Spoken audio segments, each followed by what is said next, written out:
Hello everyone, this is Bound here, and this is a video I've been waiting to make for a very long time, but I wanted to gain more experience in gameplay first, and that is the Regulation H meta-analysis video. Now, some of you guys in the comments have been suggesting me to create this, and I've been working on creating it anyway, and I really just wanted to break down everything that I've experienced so far in the Regulation H metagame, and hopefully you guys can learn something from this as well. So what I have pulled up is the the sv.pokedb.tokyo, which shows the usage rate of Pokemon items, natures, moves, etc. And I also have the Regulation H Pokemon rankings, which is a thing from GameWith, which is a gaming website, and it shows players. It's like a combination of players' personal rankings for each Pokemon. So I wanted to go over this as well because this can kind of give an idea of like a tier list of sorts. So I want to kind of explain the thinking behind this tier list because I do agree with a lot of these placements as well. So yeah, let's get into it. So yeah, I'm not sure if this is an order tier list because I don't think Meowscarada is the strongest Pokemon. It is a very strong Pokemon, but it's very strong nonetheless. And also, these names are Google translated from Japanese to English. If I untranslate this, it'll just show the normal Japanese names, which is okay.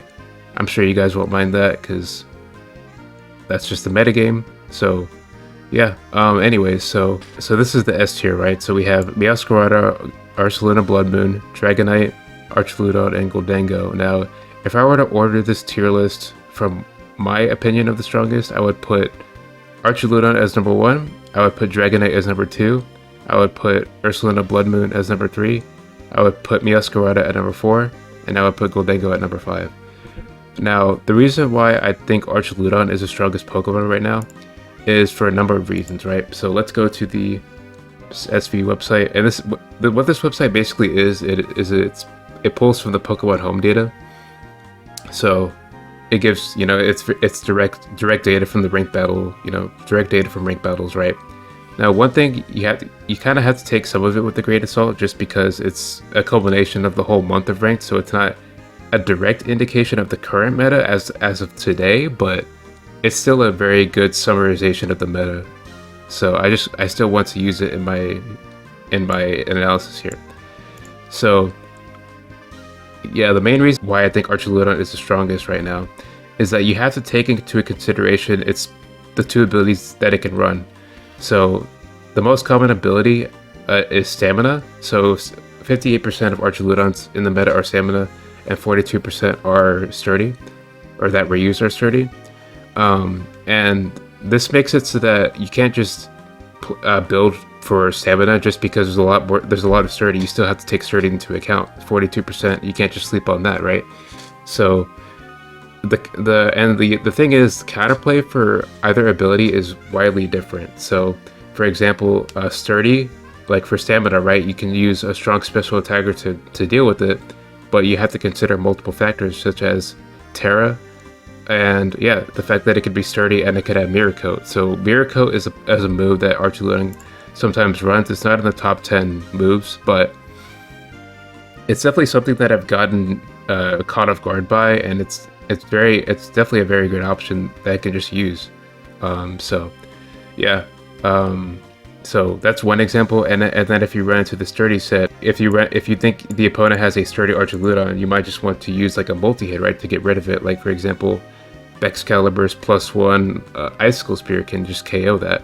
But you can't just do that if the Archaludon has Stamina, and it will in fact immediately probably lose the match if you end up hitting into a Stamina, because you'll just give them multiple boosts off of one move, which is not a great idea. So that reason alone, it just makes Archaludon so annoying to deal with, and that's why a lot of people have put it, that's why it's in S tier, and I think it's at the top of S tier for that reason. And also the item usage is very widespread, and as well as the move usage. So usually for some Pokemon, moves will be used around, like some moves the highest move will have like 80% usage or 70% usage, but like these moves have very balanced usage for Archaludon. So there's a lot of Archaludon a lot of different sets going around in the meta right now.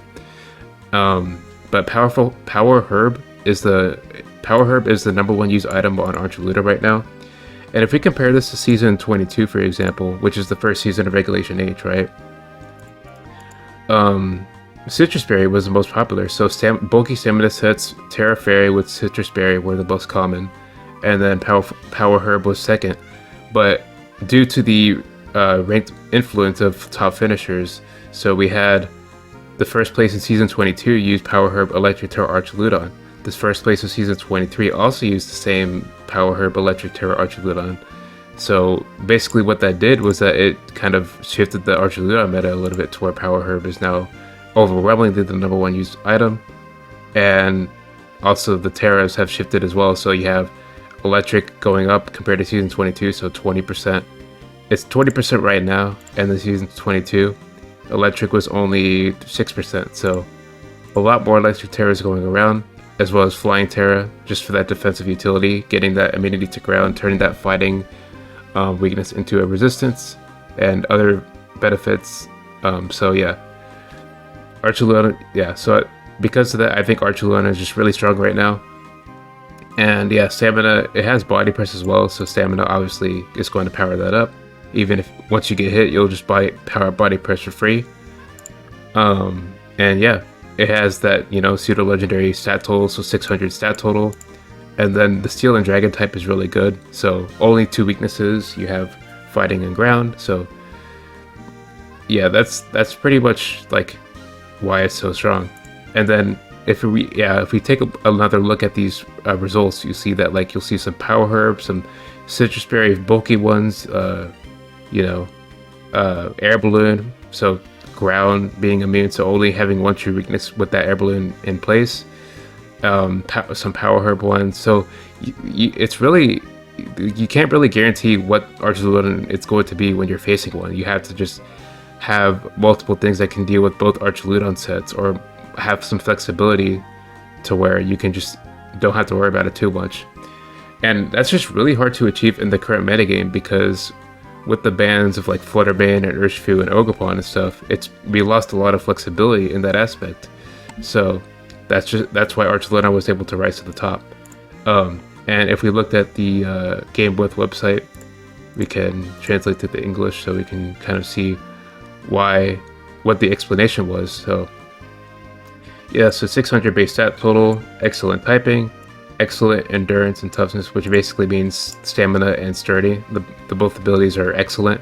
And it also has the ability to use Stealth Rock, so that's another thing that increases the versatility of it, and that's why it pops up on so many teams. So 38% of Archuludons are running Stealth Rock, and I think that number, I feel like that number is higher than it is on here, just because of personal experience, but that's just what I've been seeing. But yeah, and then I do think Dragonite is the second best Pokemon in the metagame right now, because yeah, if we look at this, wide variety of moves that it can learn, so it can deal with any opponent. So if we go to Dragonite's usage, right, so if we go here, right, and we look at its move spread, the move usage, right, the lowest, the number 10 is at 12.4%, which is still a very high number. So there's just so many options Dragonite can have, right? And that just makes it really strong. So you have to, it's kind of increases, it introduces a guessing factor, but you could also just deal with it by having a strong team. Sometimes, I mean, Dragonite can just, everyone loses to Dragonite. It's not just some Pokemon that you can just win against every time. Everyone loses to Dragonite, and that's just what you're gonna have to deal with. So yeah, only ability you have to worry about is multi-skill. So that's why Archuludon is so much more annoying to deal with, just because you have to consider what ability could it have, right? So, and then it also says its preemptive move, which is basically Extreme Speed, is very powerful. So Extreme Speed, especially combined with Terra Normal, it's just very strong. Yeah, multi-scale ability gives a high durability, so yeah, very important to know. And then yeah, Ursaluna Blood Moon. So normal and fighting moves are easy to use with the Mayan's Eye ability. So it's nothing, you can't immune Blood Moon. That just makes it very strong alone. So this is why in my current team, which is you guys have seen in the past few streams and videos and stuff that I've been using to finished pretty well in the ranked ladder. Uh, I'm running an Air Balloon Goldango because it can be used against a lot of standard builds that have these 3 Pokemon like Ursaluna, Dragonite, and Archaludon, right? Because Air Balloon allows it to get an extra turn against Ursaluna Blood Moon because it just won't get immediately destroyed by Earth Power. And then I can just use Nasty Plot and one-shot it would make a rain or something like that. And then versus Dragonite, I'm immune to Earthquake, Low Kick, and Extreme Speed, so it gives me some flexibility there. And then Archaludon cannot hit me with Body Press or Dragon Tail, or it cannot hit me with Body Press or Roar, which is very good to have. And then, as well as Primarina, giving me some advantage against some Archaludon sets, such as the Fairy typing being immune to Draco Meteor and Dragon Tail, so it cannot be phased out by Dragon Tail, which is really important. And then Palma locking out the Power Herb Electro Shot option, so if I have Primarina out versus an Archaludon, I can switch into my Voltazor Palma sometimes, and I can kind of scout what it wants to do, because sometimes they either click Stealth Rock or Electro Shot, and then I can just Encore either option, so that gives me flexibility right there. And then, yeah, like I have super effective options against Archaludon on most of my Pokemon, like Close Combats and Earthquakes, and strong moves like Moonblast. I don't care about what the Archaludon is, or like Shadow Ball, or like Draco and Dark Pulse, etc. So I just wanted to have as many options as I could versus that Pokemon because it's just really strong and it's being used in almost every match. So yeah.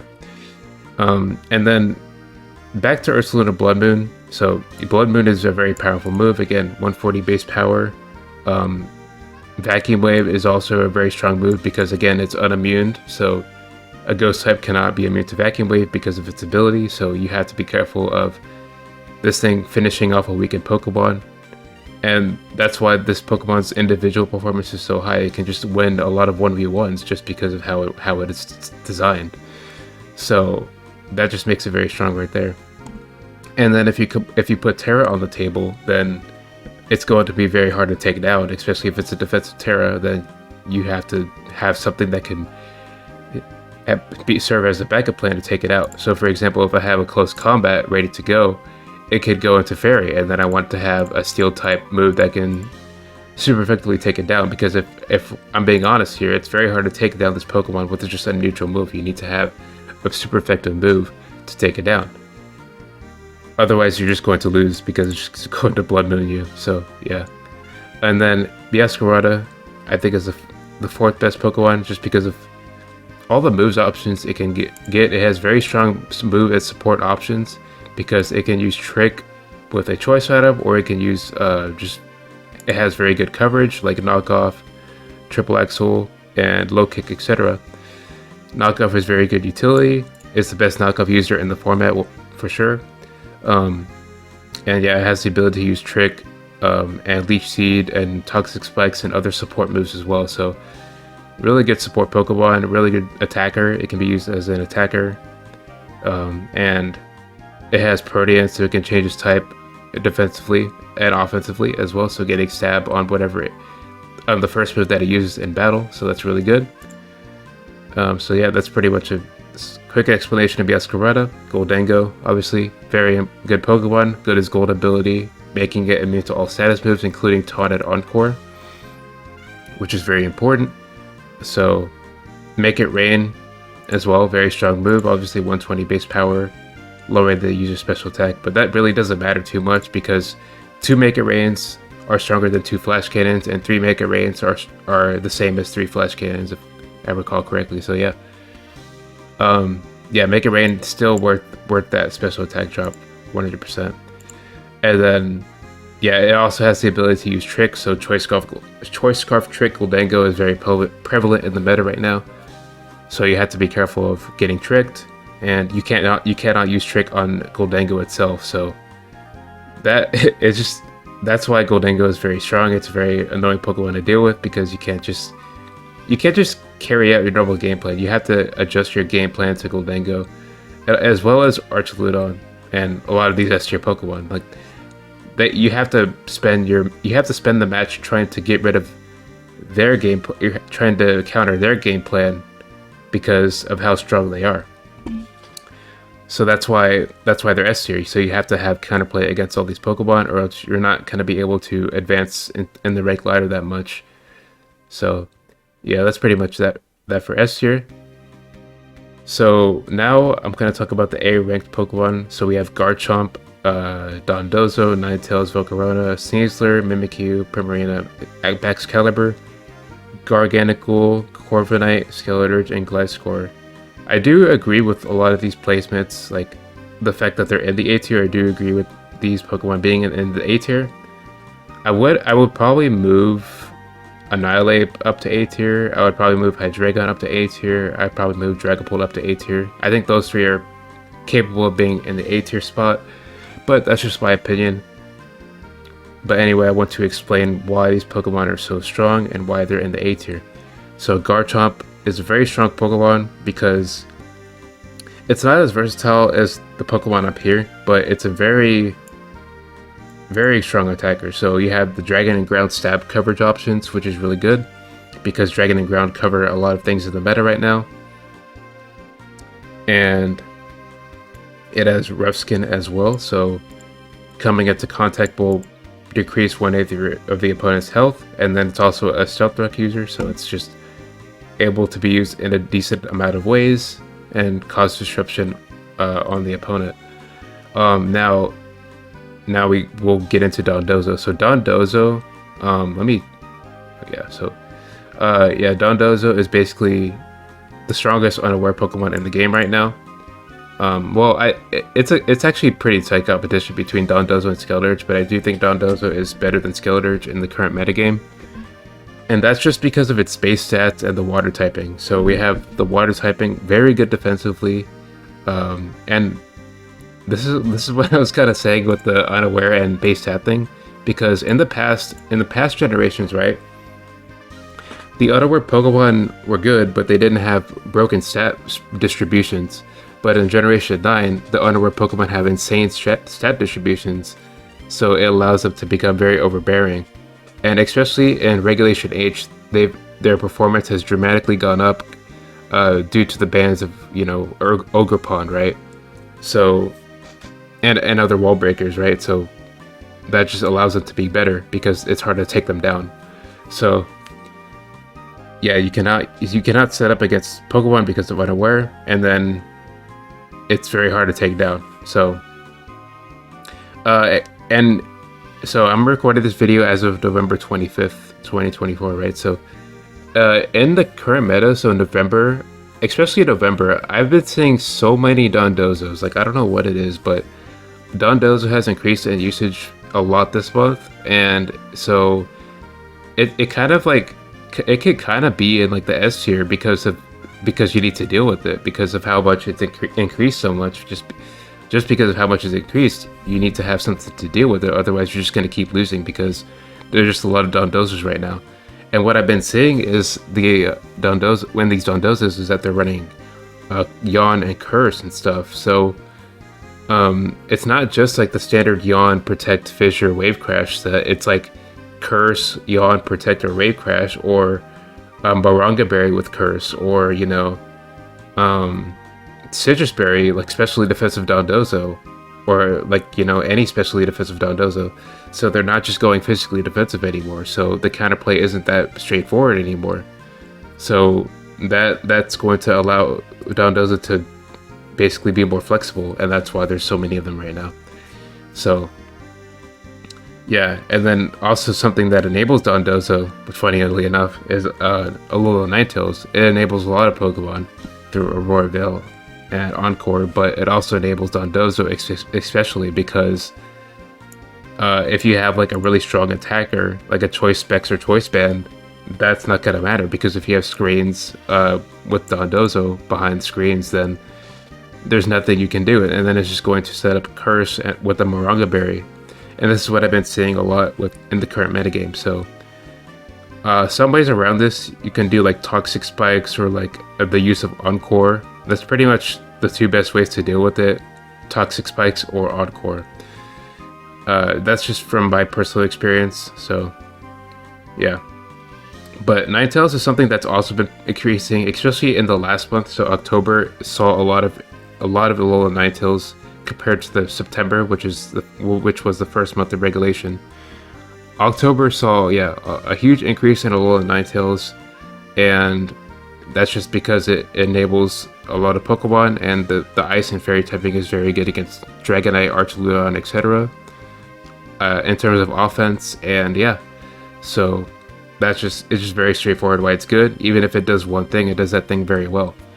And yeah, so Volcarona is something that's been seeing a decrease in usage. It used to be, top 5, I think, in regulation in the beginning of the regulation. Let me see. It was, I think, but if we go to like the graph, this is another useful feature that SVPokedB.Tokyo has. So you can see like the usage of a Pokemon over the month, over the month, right? So Volcarona started out the regulation at number 6, but if we go to regulation H currently, it's at number 8, but it started off as number 11 in the beginning of this month. So Volcarona has seen a decrease in usage, and that's mainly just because of the increase in unaware Pokemon. So we have Skeledirge and Dondozo, which I've obviously talked about already. So yeah, Skeledirge, we have the unaware ability again, which doesn't care about stat increases, unless you have obviously Mold Breaker with a stat boosting move. And again, Ogerpon, Hearth Flame, the fire one was banned, so these unaware Pokemon are going to be very strong because Ogerpon was not only a very strong Swords Dance user, it was a very versatile Pokemon that could play against standard teams. So the fact that we lost a versatile Pokemon that could take down these unaware Pokemon very easily makes these Pokemon very strong right now. So and basically Skeledirge can increase its own special attack with Torch Song while not caring about what the opponent is using. So if you're using like a Calm Mind Pokemon, you're just going to lose the matchup. It doesn't matter if you have Calm Mind or not, because you can't increase your special attack to take it down, and then you also can't increase your special defense to take its moves better, because it's not going to work. So, and Skeledirge also has the ability to use Psych Off, so it could just stay on the field for very long amounts of time, and that's why the usage of Toxic Spikes has gone up, just because it assists players at dealing with these unaware Pokemon, as well as the teams that are using these unaware Pokemon themselves are using Toxic Spikes, just because it allows these Pokemon to be more passive and just spam recovery moves and yawns, or not yawn, but like recovery and setup moves like Curse, Dondozo, for example. So, and then the poison is just taking down the opponent for free. So that's why Toxic Spikes are very common right now, especially compared to the beginning of the regulation, because Toxic Spikes weren't really used that much, because everyone just thought, oh, since Dragonite, Goldengo, Archaludon are on every team, then why would you use Toxic Spikes? But now, with the development of the unaware Pokemon, now it's starting to make sense why Toxic Spikes are being used right now. So, and then you have Pokemon such as Sneasler, Mimikyu, Primarina, Excalibur. I've already talked about Primarina and Excalibur in my previous videos. I'm using them on my current team, and I've used them pretty much the entire regulation, so they're very good Pokemon. Mimikyu, obviously very good because of Disguise, and that's pretty much the reason why it's up here. Sneasler, Dire Claw is very strong because it's just very fast, so it can put a lot of pressure on the opponent. And then Dire Claw allows you to get like a chance of getting through a Pokemon for free, because it can do poison, paralysis, or sleep. So it's very good at just causing disruption and annoying the opponent. And then, but I didn't talk about Garg yet. So Garg is, very strong defensive Pokemon, but it's definitely on the downturn compared to previous regulations, just because of the S tier Pokemon are very good against it. So Meowscarada threatens Garg a lot. Ursaluna threatens Garg a lot. Archaludon threatens a lot. Goldengo threatens a lot. Some Dragonite builds can threaten it a lot, so that's why it's all the way down here in the A tier. Usually it is an A tier, but it's not usually at the bottom of the A tier. It's usually at the top, just because of how strong it is. Obviously being immune to those status conditions, so yeah. Corviknight is a very strong Pokemon, because it's really good against Meowscarada, so that's the main thing that it has in this metagame. It's good against Meowscarada and also good against Ursaluna Blood Moon defensively. Now, you do have to be careful of Roost, just because Ursaluna Blood Moon can use Earth Power on the same turn that you Roost, if you're faster than the Ursaluna Blood Moon, and then it can hit you super effectively. So it doesn't guarantee a win against that Pokemon, but it's very good against it nonetheless. And then Gliscor is something that's been used a lot at the beginning of the regulation. It's still used a lot, but it's especially been used a lot more at the beginning. Seeing it started at 18, but since then it's been decreasing in usage. And if we go to season 24, which is the current season, it's all the way down. Wait, it started, where is it? 19, and now it's already down to 22 in usage. So, and the reasoning behind that is that Substitute can get penetrated. You can go behind Substitute by using Primarina, Sparkling Aria. You can go behind it by using Ursaluna Blood Moon. And also, there's a lot of Pokemon that have Encore in the current meta. So, Alola Ninetales, you have Dragonite, and you have Primarina. So, Encore can mess up this Pokemon. Hyper Voice from Ursaluna Blood Moon, Torch Song from Skeledirge, and Sparkling Art from Primarina can mess up this Pokemon. And all these options that I just talked about are very common in the meta right now. So that makes Gliscor very hard to use right now, and that's why it's dropping in usage. So, and these Pokemon, the B tier Pokemon, are used in specific team compositions. So, for example, Alola Mola, so very strong cushion Pokemon, and very good defensive stats, and then it has the ability to use Flip Turn. So Alola Mola was in Scarlet and Violet from the very beginning of the game, but it didn't have Flip Turn, so it wasn't really used at all, pretty much. But ever since it got Flip Turn in the Teal Maska DLC, it saw a huge increase in usage, especially on the Cycle Team playstyle. And if you don't know what that means, it's basically a team that has it's basically a team that combines strong attackers, usually with choice items like Choice Band or Choice Specs, like for example Dragapult, or combined with the Alola Mola. You'll see that core a lot. And basically what that team what the goal of that team is, it's basically using the tank Pokemon to switch in and whittle down the opponent's Pokemon so that your main attacker can just sweep through the opponent's team. So that's basically what Cycle means. It's just switching over and over until you get that advantageous situation. And Alola Mola enables that playstyle very well. And that's why, it's at the top of B tier, just because it's not, it's good, it's very good at enabling Cycle teams, but it's also, it's only good at doing that. It cannot do anything else. So, Porygon 2, again, kind of similar to Alola Mola, it's on a lot of Cycle teams. You don't really see it on like super offensive teams unless it's using like a Trick Room build, which those builds are kind of difficult to use right now. But it's still very good. And then yeah, so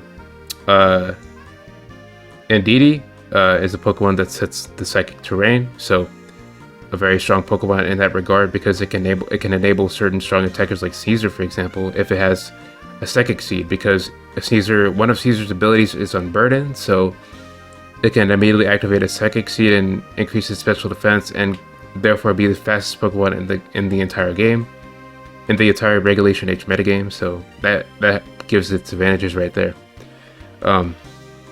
And then Indeedee is another Pokemon that has access to Encore. So Encore is just a really broken move, because it can just, like, a lot of Pokemon get access to Encore now, so it's really hard to just play your normal game. You have to play very specifically to avoid these Encore Pokemon, getting their time of day. So it's just, Encore is basically, this beta is kind of dictated by Encore. Like, a lot of metas in the Scarlet and Violet were dictated by Encore, so very strong move, and therefore any Pokemon that gets the move will gain value in some way. So yeah, Scizor, very strong Pokemon. Technician and Bullet Punch is very good, and yeah, pretty self-explanatory. It's just a very basic Pokemon. Glamora is something that has been increasing in usage throughout the regulation, just because of the importance of Toxic Spikes, obviously, which I talked about. And also has the ability to defensively break down Pokemon with with Acid Spray, which I value very much, because I've obviously used Acid Spray Glamora before. I've also used Acid Spray Iron Moth, in previous metagames, and I thought it was very strong because it doesn't like against unaware Pokemon. Like you can't boost your stats to take them down, but you can decrease their stats to take them down. So if you use Acid Spray, that can help take down these bulky unaware threats. So that's why I thought it was very strong. And then now also has the ability to use Stealth Rock, so it's very good at getting hazards on the field and causing disruption on the opponent's team. So yeah. And it can also run like a Power Herb Meteor Beam set to just increase that damage to insane levels. And yeah. Annihilate, again, I thought this would be, I think this should be an A tier just because of the amount of things you can do. So you have the ability to use Stealth Rock. It has a really good Assault Vest set. Assault Vest Annihilate is really good at dealing with Archaludon, like any Archaludon type. And that value alone is just, that's why I think it's in the A tier, just because there's so many Archaludons in the meta right now. So if you have Assault Vest Annihilate, it can deal with the Power Herb set as well as the bulky sets, just because it can use Drain Punch, Final Gambit, etc. And even if the opponent uses Terra on their Archaludon, you can use Final Gambit to get rid of it. So that Annihilate has a value that a lot of Pokemon just don't have in this metagame. So that's why I think it should be A tier. But that's just my opinion. And then Tauros Fire. I do think this Pokemon has a very niche use, and that is against Alola Ninetales screens teams, because they can use Raging Bull to get through the screens and then kill Alola Ninetales, so it cannot set screens again. So if your team is really bad against Alola Ninetales screens teams, I would recommend putting this Pokemon on and just seeing how it interacts with the opponent. Just because it fulfills its one role very well. And that is dealing with this. And it's also a strong type against Meowscarada as well, and Archaludon and Gholdengo. But the problem is that its attack set isn't that high, so it can get caught with, it can basically get kind of punished for having low stats, and that's why there's a very limited number of them right now. So yeah, and then we have Dragapult, very strong attacker. It can run Choice Band or Choice Specs sets very well. So as I said, it can be used on a cycle team, and the opponent has to figure out which kind of attacker the Dragapult is. Again, and it can also set screens for other Pokemon. So very versatile Pokemon. However, the thing that holds Dragapult back is its low damage and low bulk. So it still has a pseudo legendary stat spread, but the stats are kind of distributed in weird ways. So that Dragapult is going to struggle, even though it's the fastest Pokemon, pretty much. So yeah. So next Pokemon is Espathra. So Espathra is a Pokemon that's been seeing a lot more usage in the previous seasons compared to the first season of Regulation H, just because of the ability to use Lumina Crash. So Lumina Crash it's basically like a Acid Spray, but it just has double the base power, so 80 base power move that lowers the opponent's special defense by 2 stages, which is a very strong move to have. So if you're facing like a Skeletor, for example, you can just break it down very easily, and that's why a lot of Skeletors right now are running Covert Cloak. So there's just weird meta thing going around where a lot of Pokemon are putting on Terra Dark to get rid of psychic types like Espathra and Indeedee, and then also there's a lot of people running Covert Cloaks to prevent stat lowering moves such as Lumina Crash from working properly. And so like some Skeletors, so if we go to Skeletor, for example, like if we look at the top teams using it, like some of them have a Covert Cloak, some of them have a Dark Terror, and some of them even have both. I think some of them have both. Like, yeah, here's one with both Covert Cloak and Dark Terror. So players are very sensitive to these psychic type options, and having a counter to Unaware is very strong. So that's why they had to counter the Unaware counter, which is having a Covert Cloak. So yeah, that's pretty much the thing with Espathra. It's also really good at using Calm Mind and using Baton Pass to Baton Pass speed boost and Calm Mind boost to another Pokemon such as Gholdengo or even Corviknight. I've seen Espathra plus Corviknight a lot. So yeah, very, very annoying Pokemon to deal with as well, from my experience.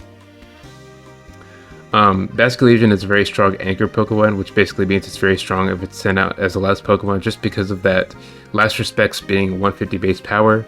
And I've been seeing a lot more use of Scarf Basculegion as well as Rain. Or Rain Basculegion was always used a lot, but yep, it's been popping up exclusively in Rain teams especially, so yeah, you have to be able to deal with the Life Orb, Terra Water, Wave Crash, and Rain, or you can just have like a lot of times people would just use like a normal Terra and Dragonite or any normal Terra. Like I didn't even see normal Terra Waters of Clodsire, which completely kind of walls it out, which is kind of funny. But yeah, that's why Basculegion's kind of low on this list right now, just because there's a lot of counterplay for it right now, including things like Hydreigon, which is what I'm using currently, and that's pretty much my best way of dealing with it with the team I have right now.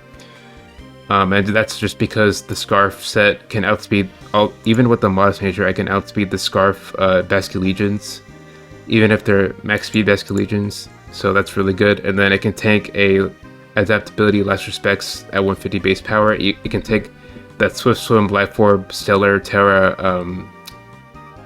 Last Respects, so just having the resistance to the Basculegion is enough, I think, for dealing with it, to be honest. But yeah, these three Pokemon, so you have Hippowdon, Kingambit, and Ticketun. A lot of them are used for like using Stealth Rock. A lot of them, they're not really versatile enough to be like in the A tier or S tier, but Kingambit in particular is a really strong Pokemon just because you could use it's very durable and it has the ability to use Sucker Punch. So Sucker Punch is very strong, obviously. And the ability, Supreme Overlord can boost its attack power even higher, even though it already has 135 base attack. So yeah, very strong Pokemon. You have to basically have enough. You need Pokemon with high HP in the back, or else you're just going to get swept by this Pokemon. You need Pokemon with high HP and high defenses in the back, or you need to have a fighting or ground move to deal with it, pretty much. Because a lot of them are, especially fighting, because a lot of them are Dark Terra right now. So if we go to Kingambit, which is usage, it's number 25 of usage. Yeah, so, dude, that's insane. So 76.4, 76.4% of these Kingambits are Dark Terra, which is pretty insane. So yeah, you definitely want to be able to deal with these Dark Terra Kingambits for sure. And then, yeah, so I actually think Blaziken is a pretty underrated Pokemon right now, just because of its coverage options. So it has a higher attack stat than the Hisuian Tauros, and it has like a stronger move. So it has the same moves pretty much, but like, yeah, the higher attack stat makes it better. Because especially with like 120 base attack, you could use like Life Orb, Terra Blast, Ice to take out a Dragonite through multi-skill, and then so I thought like the 3 attacks protect with Life Orb, because you could use Protect to scout like what they want to do, and then get a speed boost, and then you can kind of just throw out a very strong move to respond to whatever they did. So like if you use like Flare Blitz, close combat, Terra Blast with Protect or Detect or whatever, then that could be a very strong moveset for Blaziken. I thought that moveset was very underrated, and I actually tried it out, and it was really strong. But the problem with Blaziken is that it can get walled out by Primarina, and it can get walled out by Dondozo, which like I said, Dondozo is increasing very rapidly in the current metagame, so that's going to make Blaziken worse, unfortunately. But that's just how it is, and yeah. And then these two, so Toxapex and Blissey, are just they're just very solid defensive Pokemon. That's what they got going for them. Not too versatile, they're just very strong at what they do. Superior is very good at breaking down defensive Pokemon. However, a lot of certain defensive teams that are filled with these defensive Pokemon have things like Hisuian Goodra, or Cobra Dango, or Skeledirge, which Superior cannot get through. So that's where superiors kind of fell off in usage a little bit just because it doesn't have enough power to break through everything. So that's kind of unfortunate. Same with Breloom. The use of Covert Cloak Dango kind of makes it very difficult for it to do its role. And Breloom's role is mainly to pressure slower Pokemon with Spore and Bullet Seed. Like, for example, it can pressure Ursaluna Blood Moon and Dondozo, Blissey, like these bulky teams, but since they carry the Covert Cloak Dango, it's very hard for Breloom to do it at once. So yeah, I think I pretty much talked about all the S, A, and B tier, which is the Pokemon that at least I considered when I was building my team, my current team.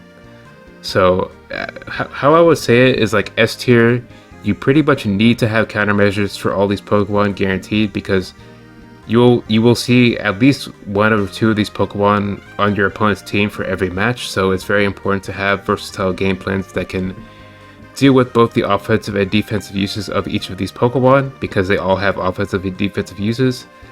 So I would consider that.